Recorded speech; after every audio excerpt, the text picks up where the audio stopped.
just because of my vanity, I pressed the button to record after Jack said I was looking sharp, and I just want that noted and recorded on the record.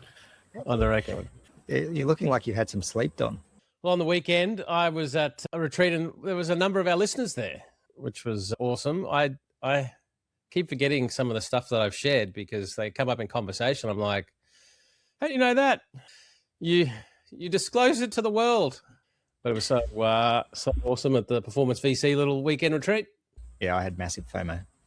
But it sounds like a cracker. Sounds like it was a pretty powerful event for everyone. Some very funny laughs. How are you, Aaron? Tired. We had a rough night. Every kid is sick at the moment. And it's, yeah. I'll just leave it there. Naya broke her arm. Yeah. So both in two places, going for the third bar on the monkey bar, which she's tried before and succeeded at, but this time she forgot to wear a cape. This is going to sound callous, but isn't it like once you get over this bit, isn't this a good thing? Because you don't actually see any kids breaking their arms anymore. And I wonder what that's doing to society. But that may be a very rude comment to make. No, I'm with you. This is her second broken arm. So the first time she broke her arm on the trampoline, and we didn't actually believe it was broken because she didn't really show much pain. But days later, she's still in pain. And yeah, it turns out the x-ray showed she had a fracture. And this time, there were 3 doctors pulling on her arm for 17 minutes to get the bone back into place. Oh, God. All right, next topic. But she's a trooper. She's just, yeah. I reckon she'll be doing one arm on the monkey bars today. That's her style. Nice. So what have you been up to, Jack? No, nothing new to report. Just chasing Louis around the house. You're at that phase. That's awesome. Have you got every sharp edge padded up? No, we don't. So yeah, when we haven't baby proofed anything really. So he's opening every drawer. Yesterday morning, I was up early. He opened the drawer, smashed the bowl. It's just far out, Louis, please, just stop. And then he smacked his head on a corner, his jaw, so he split his chin. But yeah, he's all right. He's learning. And every toilet roll in the house, he goes past, grabs it to the end. It's just you little bugger. You'll miss it when it's gone, Jack. Yeah, totally. No, it's honestly not bad. It's we laugh every time. But it's such a cute age, and he's sleeping good. So we're all so happy. You're nailing life. Yeah, that's the win. If they're sleeping well, all right, that's good. Yeah. We're also going to be launching some go-to-market workshops and also some organizational structure workshops in March. Well, even Feb, actually. Are we going to try and squeeze some in? Yeah, 25th of February is the first one. It's up live on the website now and will be shared on socials this morning. So jump on. Yeah, I like it because it's about just trying to get some simplicity and clarity, because if you can't be clear to yourself, you're definitely not going to be clear to your customers, and you're definitely not going to be able to be clear to your competitors. Be clear to your investors. And what we tend to find is that it's just sometimes you're trying to do too much, and having a framework that can sort of drive a little bit of focus is helpful. Yeah, and it's a framework that can help you find the part that's going wrong and give you a method for making changes and doing experiments. So we'll step through our little canvas that we've created because, every VC has to, what is it? The conjoined triangles of success or something? Yeah, no, we can't take just from the world. We have to come up with our own thing from scratch to make ourselves feel special and important. Yeah, yet another canvas for founders. But it is a good way. If you're interested in, we launched the accelerator this week, and if you want to, if the podcast doesn't give you enough of an idea of who we are and how we kind of operate, these workshops are a way to get to know us as well. Yeah, that's true. That's all right. Well, let's launch into it. So a little bit of a recap on something. EVP has lodged a $750,000, essentially a bond with the court. This was by Bronwyn Clune in Capital Brief. It says the Sydney venture capital firm has been ordered to put up security funds to continue pursuing strong room defendants as it bids to recover $10.4 million through the courts. According to the documents on 4th of February, the court directed EVP to pay the money as security for legal costs relating to the 3 defendants. The money's not a fine, nor damages, nor a finding of any wrongdoing. It's just held by the court as it plays out.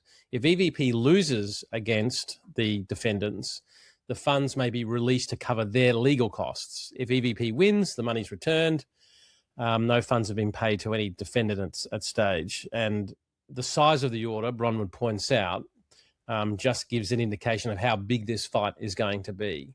And it's very, very common on some actions I've had to stump up as well.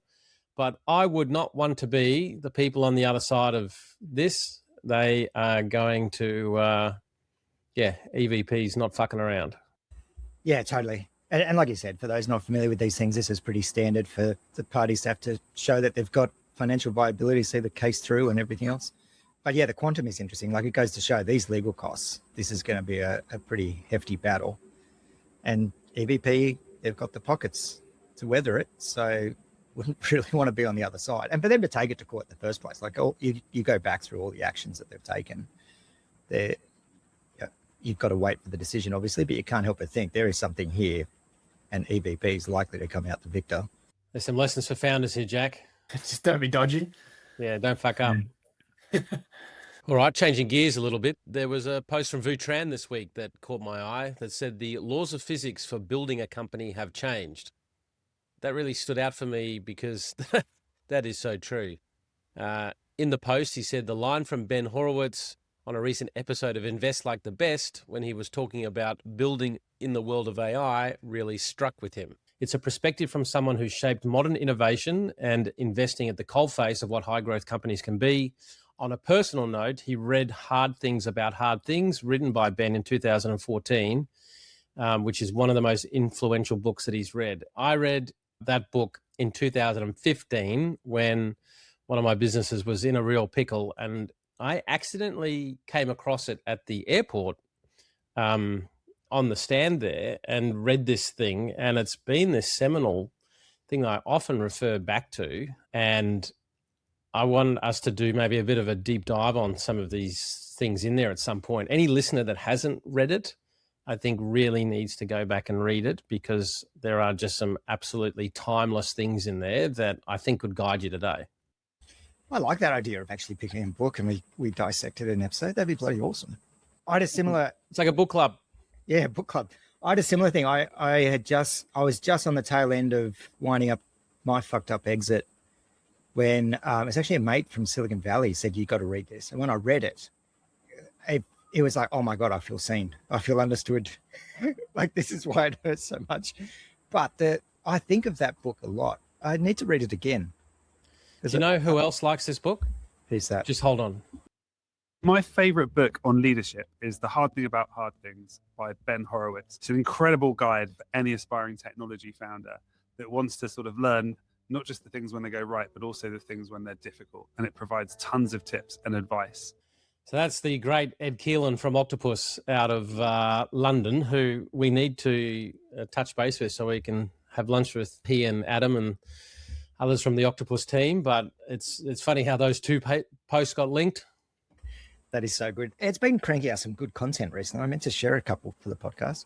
But I think the core, yes, the book is good and all of that. But what Vu and others are really talking about is the laws of physics have changed through AI and all these things. The only challenge I sort of see is that some founders and maybe some listeners of this podcast are not changing quick enough. And we had a pitch this week for a product to solve a problem for a product that we don't think is going to be here soon. And it's just stuck in the old world. Yeah, it's so true. Like solving a problem for legacy technology, which, yes, it's a true problem, but how long will that problem exist for on that tech stack? Founders need to be looking much further ahead, and it compresses exit timeframes like we've talked about before.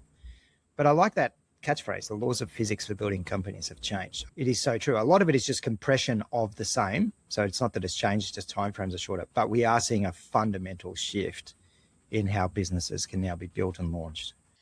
Yeah, in Vu's post, it says, back in 2014, pre-Y Combinator, where things felt properly grim, the shittiest of shitty times, and we were making some brutal calls, Andrew Barnes forced me to read it. So I'd love us to take Andrew's lead there and force others to read it, because I do think for some founders that are stuck in these brutal times that are not getting with the program, there are some lessons in there. So we should put together, maybe we could get some people, including Ed and Vu, and facilitate a convo of the biggest lessons in the book to try and be helpful. Let's see if we can get together. That'd be a bloody cracker. Let's get Andrew, Vu, and Ed on for an episode to dissect it. We're putting into the universe. Anything your end, Jack? Have you read it? Yeah, I read it probably 3 or 4 times. So Bade's first referred the book to me just after I finished uni. So it was like pre-starting Tribe. And I didn't even understand technology at the time. Read it so pre-Tribe, and then I've read it twice since being at Tribe. Like, it's such a good book. Nice. All right. Well, you'll lead the discussion from the front. Sounds good. Between that and Helmer 7 Powers. There was another post that I saw this week from Henry Innes, who's the co-founder at Mutinex, which I once got it wrong and got a scathing message back, if I remember correctly. I was about to say, Don, I was about to remind you can't get it wrong this time. Yeah, no, don't get that wrong. But anyway, I've been looking for an analogy with this whole AI thing, and I think he does really well here. It says, I think we've all felt the economy's been overheated for a while, but this week we saw more than just the bubble bursting. To my mind, agentic coding crossed a crucial threshold. I can see a world where genuinely no code is written by humans who instead operate as orchestrators. Unfortunately, that means most SaaS businesses, in my view, will go the way of the magazine. The SaaS print media moment is here. It's simply too cheap and abundant to connect UIs today, and it's very likely that there'll be not much pricing power in stitching together UIs anymore. That doesn't mean that software is dead, though. Software businesses can still operate as systems and record, and action becomes more important, which really puts a lot of focus on what he's doing at Mutinex. I just thought that was I like the analogy of there was the print magazine, and then the internet and everything else came along. Magazines disappeared. The core information and whatever else is now in a different environment. But I think that's maybe not a bad analogy of where we're heading with SaaS. The content and the underlying thing will still be there, but the magazine being will be gone. It will be in some other form. What are your thoughts? I love it as an analogy. I totally agree with the analogy. I don't think it makes it any easier for founders to navigate. Oh, no, this podcast isn't supposed to try and give actionable insights that you do anything with. It's just to give you an analogy as to why you're probably fucked. Yeah. And I think that's the thing. In this environment, the rate of change is so rapid, and the ability to see where the puck is going. Like, you can see the ultimate inevitability, but who will be the victor in that is where the talent lies. Yeah, and why I'm going to repeat what I said just moments ago, why I feel like repeating some of these things and trying to come at it from different angles is a lot of founders and even investors I'm dealing with are not getting with the program. They're living in a bloody la-la land. And as an investor, not doing enough with their portfolio, not trying to help them traverse that short-term versus long-term problem that kills a founder's day-to-day demands and founders themselves. I think we said in the last episode that life has a tendency to push you around unless you start doing things to push it around, which was really the main theme of the weekend's retreat. Yeah, I just, people are not doing enough, I don't think. Yeah, and when I think of the Trading Post, so my family, we got the print edition of the Trading Post weekly and would sit there and read essentially like classified ads of people selling stuff. And then they took that online. It went digital, part of this curve, right?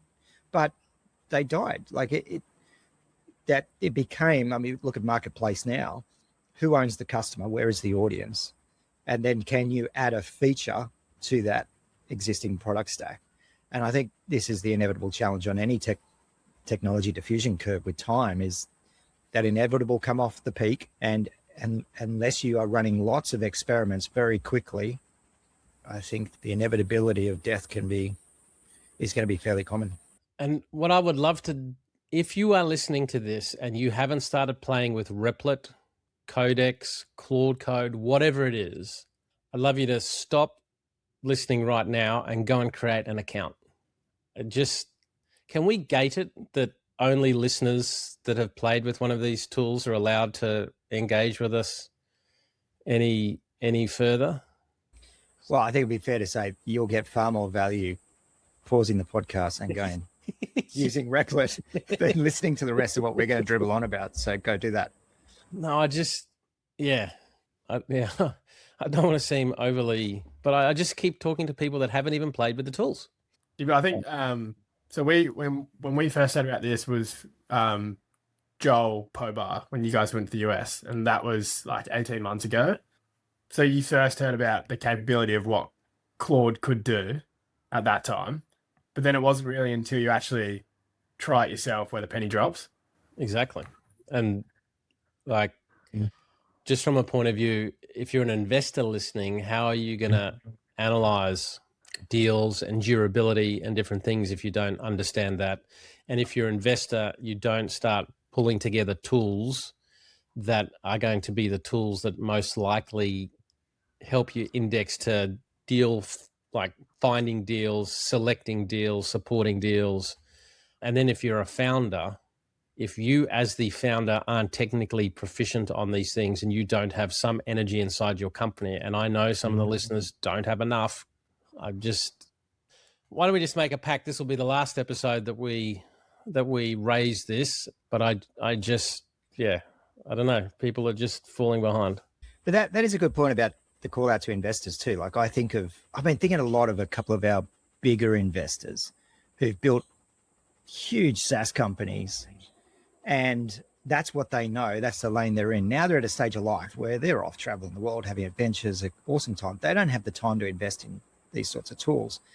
And when I look at how they look at investments, like the paradigm has shifted. And so I think also for investors, if you don't have the time to be right on the bleeding edge of this stuff, you need to look at how you're deploying your capital into venture, and maybe a fund rather than a deal by deal basis is a better way to go, because it is just moving so fast. Like, you know, we're full time in this world and it's moving fast for us. So I think for investors, you've really got to commit that time and into understanding these things. Yeah. Notwithstanding all of that, though, I'm so bloody excited. But I guess when you have ability, energy, resources, and whatever else, you should be. But I think one of the reasons, the more I use some of these tools, there's still a space for creativity. There's still a space for the human aspect. There's still a space for the orchestration. I'm excited by that because I'm actually pretty good at that. But I saw this little video from Ben Affleck, which I think he does a pretty good job of explaining a few bits and pieces. So I'll just play this. Just jump on mute there quickly, Jack. What I see is that, for example, if you try to get ChatGPT or Claude or Gemini to write you something, it's really shitty. And it's shitty because by its nature, it goes to the mean, to the average. And it's not reliable. And I just can't stand to see what it writes. Now, it's a useful tool if you're a writer and you're going, what's the thing? I'm trying to set something up, or somebody sends someone a letter, but it's delayed 2 days and then it can give you some examples of that. I actually don't think it's very likely that it's going to be able to write anything meaningful, and in particular, that it's going to be making movies like from whole cloth, like Tilly Norwood. Like, that's bullshit. I don't think that's going to happen. I think it's not. I think it turns out the technology is not progressing in exactly the same way they sort of presented it. And really what it is going to be a tool, just like sort of visual effects. And yeah, it needs to have language around it. You need to protect your name and likeness. You can do that. You can watermark it. Those laws already exist. I can't sell your fucking picture for money. I can't. You can sue me, period.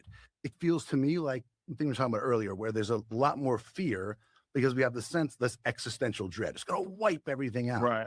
But that actually runs counter, in my view, to what history seems to show, which is adoption is slow, it's incremental. I think a lot of that rhetoric comes from people who are trying to justify valuations around companies where they go, we're going to change everything. In 2 years, there's going to be no more work. Well, the reason they're saying that is because they need to ascribe a valuation for investment that can warrant the CapEx spend they're going to make on these data centers, with the argument that, like, oh, as soon as we do the next model, it's going to scale up, it can be 3 times as good. Except that actually ChatGPT 5, about 25% better than ChatGPT 4, and costs about 4 times as much in the way of electricity and data. So that's like plateauing.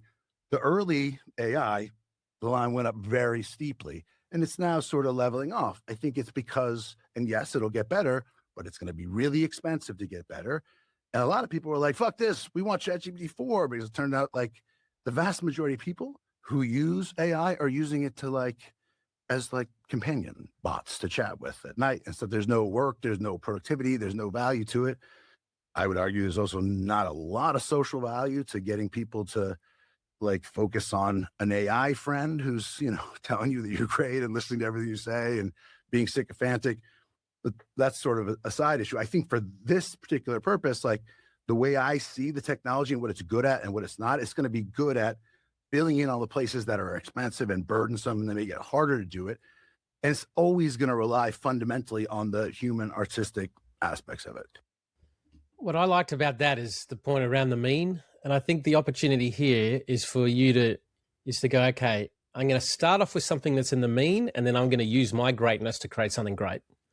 And I think if people take that view of it, there's still an amazing opportunity to actually stand out in the world of AI, because if everybody's diverting to the mean, you can then still use your unique humanness to climb the mountain. I agree with that, but I don't think that video is going to age well for him. Like, I think that's a bit of a Kodak sentiment that he's talking about there. And I think it's in the current paradigm. I think there'll always be a human in the loop opportunity, like in creativity, absolutely. But just look at music already. We have AI art, purely AI artists, AI generated profile image, AI generated name, AI generated songs that are making the top charts.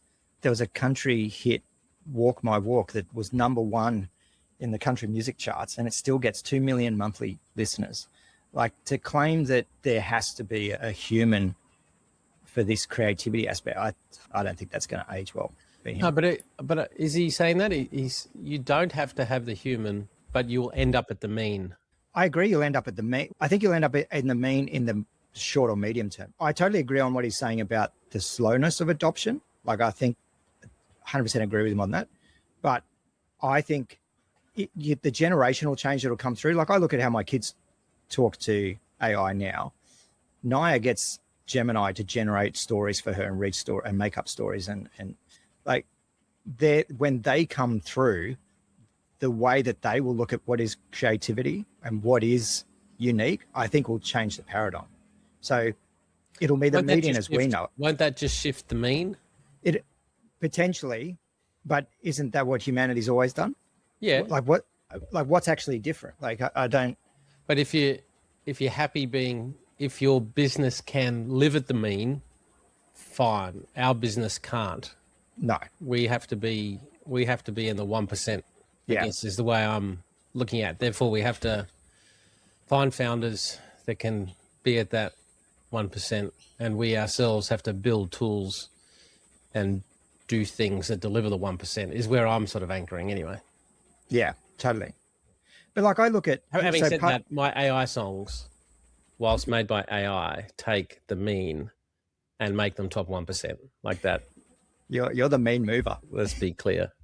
But that podcast, that's a really in there as well. Matt Damon and Ben Affleck talk about like creating content for Netflix and the attention span of Netflix viewers.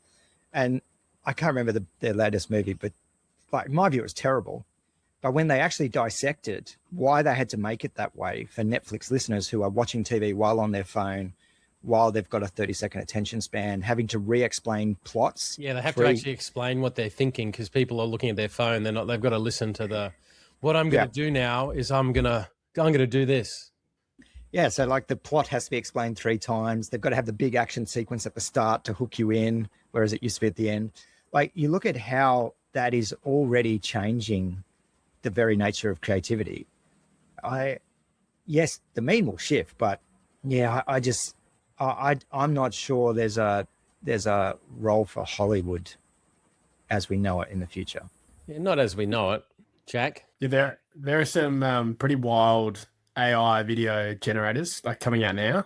So Jed forwarded me one called Higgsfield, and what he sent through was like just a prompt, and it was like, you know, the movie Ted, but like the quality that he like it does is just out of this world. And it's a prompt. And that's the thing. I just see it where Naya will be just talking to an AI voice recognition service that is generating content on the fly for her. It's probably connecting to her neural pathways and knows her dopamine response and just adjusts on the fly. Why do we need Hollywood then? We're just essentially in the Matrix.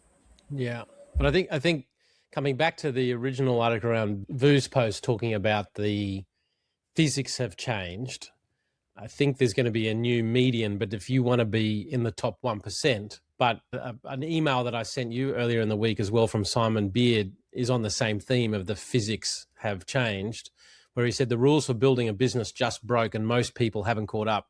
He says, I know a brand that did $850,000 in January. One person runs it, no employees, no warehouse, no office.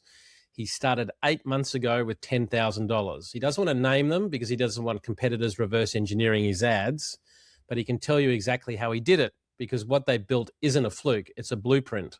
The traditional e-commerce model is buy inventory, store in warehouse, sell, hope you guessed demand correctly, tie cash up for months. It's a negative cash conversion cycle. What they've done is ship globally from day one, run the same content everywhere, set up cost caps in every market, US, UK, Australia, Europe, let the algorithm find the conversions, scale the budget into whatever's working. They're not managing campaigns by country. They're letting Meta's machine learning do the targeting, and then they're effectively just drop shipping everything through suppliers. And the ability for that. Now, is that a venture unicorn? Probably not. But in terms of trying to have a podcast to inspire others to do things, when I look at founders that are stuck in businesses that may not be going anywhere, are you applying this kind of thinking and this kind of creativity to creating new opportunities inside your business? Yeah, I have the same thoughts on Don. Like, everyone's going to be trying. I agree with both Simon and Vu. Like, the old tricks don't work today. There's a new playbook, but you've got to stay at the bleeding edge because it's just moving so fast. You can't be stuck in thinking what works today will work tomorrow. Yeah, which to me comes back to maintaining the energy time flow to be able to fly your plane and constantly be building it at the same time forever and always. Yeah, and I think, like, if you don't enjoy what you do, like, you're gonna fucking hate it because you're constantly having to relearn. Like, it's just not the same thing. Like, even our role is changing so much, like what we're trying to look for. And like, if you don't enjoy this, you'd be like, fuck this, it's too much uncertainty. I want an easy job. That is so true. There's nothing easy about this shit. Well, yeah, I think we're in the same boat as the founders. Like, we're having to invest in founders and that they feel so much uncertainty, but we also feel that. Yeah, just what's happening internally with systems and how we're trying to get our marketing while simultaneously doing the accelerator, while simultaneously closing a fund, whilst trying to support founders. But I think we're doing the best we can, given we do try and take a systems approach. Like, a lot of the conversations we have, X can help us with that, or let's get Airtable to do this, or let's go and do that. I think we're doing the best we can to create that brain space. I just want people to do an audit in their life and in their world. Like, I asked my wife to help me with something, and then I went, hang on a minute, I might be able to explain this to Gemini. And with a prompt, and then I just had to clarify one thing. It took this unstructured series of emails and perfectly, on the second time, put it into a table and created a little dashboard that I would have used to have happily paid someone to go and do. It is a tension, like to your point, Jack, like the tension of, as a founder, you've always got this sense of, I want this in place and now that's done, like move on to the next thing. But I feel like, this tooling is moving so fast. There's always that improvement. So it's almost like things are never finished. Like I look at our tech stack now and the automations we can build and all these things we can add in. And I kind of get to the end of that list that we've been working on as a team, but then it unlocks all these next things because now there's another tool or another capability or another. And so it's this perpetual thing. And I think previously, like, go back 20 years, my software company back then, like, you would kind of build something and the architecture would stay the same for so long that you could move on to the next thing. Whereas now there's so many things running in parallel, but I think that's just the new operating system. And Don, this is where your work, your PIPS framework, identifying what are the problems worth solving and how do you actually structure how do you put a system around the solving these things that are cross teams, that not one individual has responsibility for? They're more critical than ever. Yeah, it's probably also my excitement that some of those core things don't change. It actually becomes more valuable in this world. So that might be confirmation bias, not wanting to make myself irrelevant, but the tools that we're going to use, they change. But one item that popped up this week, and given we have Jack and Ash down in Adelaide, I'm pretty sure, Jack, we were discussing yesterday that this is the largest raise of an Adelaide-based company that we're aware of, but Adelaide-based startup delivering practice management software to more than 20,000 allied health professionals has secured its first offshore backer, attracting US venture firm Spectrum Equity in its latest funding round. Now, we argued about this yesterday. We're going to go with Splos, are we? Splos. Yeah. I think it's the largest software business, because there's Fleet Tech. The space tech one raised a heap. Got it. Okay. So Splos has added 46 million to the funding pot, a significant boost on its previous equity raising after sourcing 5 million from EVP in 2024, and marking the largest Series A raising from a software as a service company in South Australia's history. There you go. Now, Athletic Ventures also joined the cap table for the first time, and they noted the natural alignment between elite sport and allied health. Its backers includes 100 of Australia's largest sports stars, including Sam Kerr, Pat Cummings, Dylan Olcott, and John Eales. So this is awesome for the Australian ecosystem, but especially South Australia. Yeah, and the founder was actually selected to go on our UK mission back in 2024 and couldn't attend because they were closing that investment round with EVP. So it would have been great to have them on the mission. Not a bad stat that we could have somehow claimed credit for, even though he went on to do it regardless. Hang on. Are we even venture capitalists if we don't find some tenuous way to claim? Exactly. Surely just being in our orbit and then doing the application helped them to get clarity on their business model that then allowed them to complete the raise. Isn't that potentially? I'm sure that the credibility of having been selected into one of our missions just got Les at EVP over the line. Jack, your thoughts from hometown? Oh, it's so good for our state.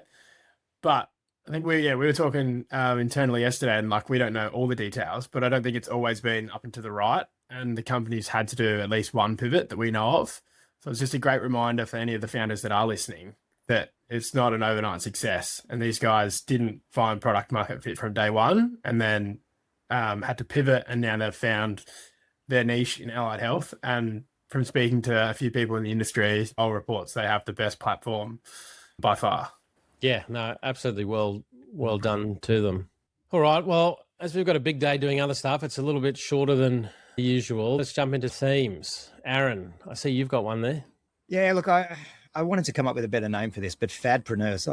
You've woken up aggressive. You really didn't get any sleep, and you want to piss off half the ecosystem, do you? Pretty much.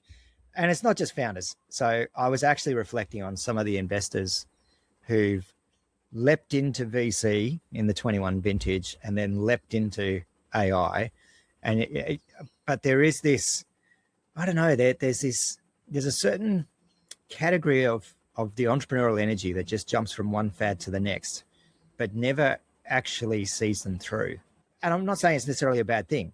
The inevitable part of innovation is failure, and you have to fail fast and move on. But I think of a lot of investors who put a lot of capital in when it was popular to be in venture in that 21 vintage, who then don't invest at arguably the best time to be investing. But I see it also just founders jumping on the trend waves, and it becomes like, I'm part of this fad, but they don't actually see it through. Anyway, that is as thought out as my theme of the week is. Yeah, you definitely see a lot of that in our space, don't we? Theme for me, sorry, you go. You go, mate.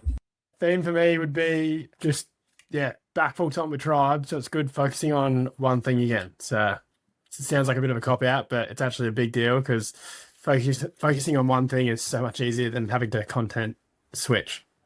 It is so, Jack, and that is such a good segue because I had to concentrate on some other things I have no shots this week.